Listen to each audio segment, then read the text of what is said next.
មើថ្ងៃនេះខ្ញុំមកលេងទឹកធ្លាក់មួយណានេះទឹកស្អាតថ្លាត្រជាក់គួរចង់លេងដល់ហើយខ្ញុំលើកទី1ហើយបានមកលេងទឹកធ្លាក់មួយនេះតាមផ្លូវទៅទឹកធ្លាក់ហ្នឹងមានទេសភាពវាលស្រែឡើងខៀវខ្ចីហើយភ្នំធំធំជាមួយនឹងបពកហើយលយទៀតទឹកធ្លាក់គេមានផ្សារសហគមន៍មានបងប្អូនគាត់លក់ម្ហូបម្ជូរមាន់អាំងកែបអាំងអុយតំណងគួរចង់ញ៉ាំមែនតើយើងកំងហើយគេដឹកយកទៅឲ្យនៅកញ្ចុះមាត់ទឹកតោះចង់ដឹងថាទឹកធ្លាក់ហ្នឹងណាមកខ្ញុំនាំទៅដែលទឹកធ្លាក់ហ្នឹងមានឈ្មោះថាទឹកធ្លាក់ច្រកល្អៀងនៅខេត្តពោធិ៍សាត់អញ្ចឹងថ្ងៃនេះខ្ញុំជិះចេញពីភ្នំពេញទៅយើងជិះប្រហែលជា3ម៉ោងដើម្បីទៅដល់ទឹកធ្លាក់ហ្នឹងខ្ញុំទៅពោធិ៍សាត់នេះបំណងចង់ទៅលេងភ្នំ1500ប៉ុន្តែបងដែលគាត់ធ្លាប់ទៅគាត់ថាទៅពោធិ៍សាត់ហើយកុំភ្លេចឈៀងចូលលេងទឹកធ្លាក់ច្រកល្អៀងនេះហើយខ្ញុំក៏ឈៀងចូលលេងទឹកហើយញ៉ាំបាយថ្ងៃនៅហ្នឹងតាមផ្លូវចូលទឹកធ្លាក់ទៅសភាពស្អាតមែនតើជាពិសេសនេះឃើញមានវាលស្រែមានភ្នំធំធំខ្វាត់ខ្វែងអូយទេសភាពប្លែកភ្នែកខ្ញុំលើកទី1ហើយបានមកដល់កន្លែងហ្នឹងធ្លាក់នេះគេមានកន្លែងចតឡានអីត្រឹមត្រូវហើយអីដែលខ្ញុំស្រឡាញ់ជាងគេគឺគេមានផ្សារសហគមន៍អញ្ចឹងខ្ញុំឈៀងចូលទិញអីញ៉ាំនៅក្នុងហ្នឹងសិននេះគេមានលក់មាន់អាំងមានកែបម៉ោកមានចង្រិតមានម្ជូរផ្លែឈើអីផ្សេងនំនែកអញ្ចឹងណាហើយក៏មានម្ហូបកំងដែរយើងអាចកំងគាត់ទៅពេលឆ្អិនគាត់ចោះយកទៅឲ្យដល់ទឹកធ្លាក់ហ្មងពេលយើងចូលយើងត្រូវទិញសំបុត្រម្នាក់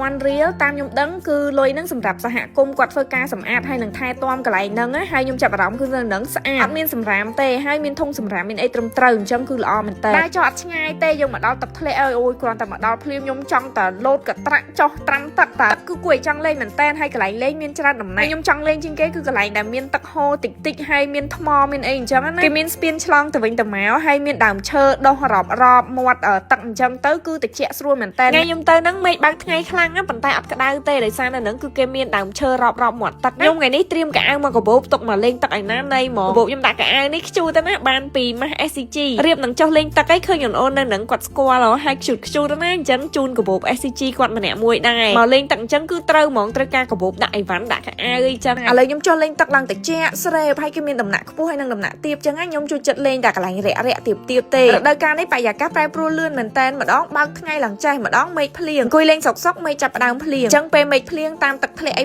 ផ្សេងយើងអត់គួរបន្តលេងណាអញ្ចឹងហើយខ្ញុំក៏ឡើងមកអង្គុយលើកញ្ចក់នេះយើងញ៉ាំជាមួយនឹងមាន់អាំងជាមួយបាយមានកែបបោកដែលយើងទិញពីផ្សារសហគមន៍អង្គុយញ៉ាំបដាស្ដាប់សំឡេងទឹកភ្លៀងបដាជាតិមែនតើនៅនេះអ្នកលក់គេសេវាកម្មល្អមែនតើមានតែលេខទូរស័ព្ទមួយចង់កំងអីជិះយកមកឲ្យដល់កញ្ចក់ហ្មងទាំងមេឃភ្លៀងផងអីផងនេះហើយដែលខ្ញុំទៅហ្នឹងពេលដែលមេឃភ្លៀងហ្នឹងមានបងគាត់ចុះដើរមកណែនាំថាពេលមេឃភ្លៀងខ្លាំងអញ្ចឹងកុំឲ្យចុះលេងទឹកហើយត្រូវរក្សាសុវត្ថិភាពឲ្យមែនតើមើលតែមិនស្រួលហ្នឹងឡើងមកខាងលើមកអញ្ចឹងបងប្អូនរដូវវស្សានេះទៅដើរលេងទៅណាមកណាកុំភ្លេចប្រយ័ត្នប្រយែងផងណាដូចខ្ញុំថ្ងៃនេះមកលេងទឹកធ្លាក់ច្រកល្អៀងនេះមកដល់ចំពេលបើកថ្ងៃអញ្ចឹងទឹកហូរត្រជាក់ស្រួលហើយទឹកហូររិចទឹកថ្លាល្អអាចលេងបានតែមើលតែថាមេឃចាប់ផ្ដើមខ្មៅឬក៏ចាប់ផ្ដើមភ្លៀងអីហើយយើងឡើងមកអង្គុយលេងសម្រាកនៅលើកញ្ចក់គេមកអញ្ចឹងបន្ទាប់ពីចេញពីទឹកធ្លាក់ច្រកល្អៀងហើយខ្ញុំក៏បន្តដំណើរទៅកាន់ស្រុកវាលវែងមកដល់គេនៅកន្លែងផ្ទះស្នាក់គេនេះលក្ខណៈបែបបរិយាកាសព្រៃភ្នំបែបស្រុកស្រែញ៉ាំគោឡើងភ្នំជាតិមែនបាទអញ្ចឹងវីដេអូហ្នឹងមានតែប៉ុណ្្នឹងឯងបានស្គាល់ទឹកធ្លាក់មកកន្លែងទៀតហើយខ្ញុំគឺទឹកធ្លាក់ច្រកល្អៀងនៅខេត្តពោធិ៍សាត់ហើយបងប្អូនណាធ្លាប់ទៅលេងអាចទៅលេងបានណាអរគុណច្រើនបាយបា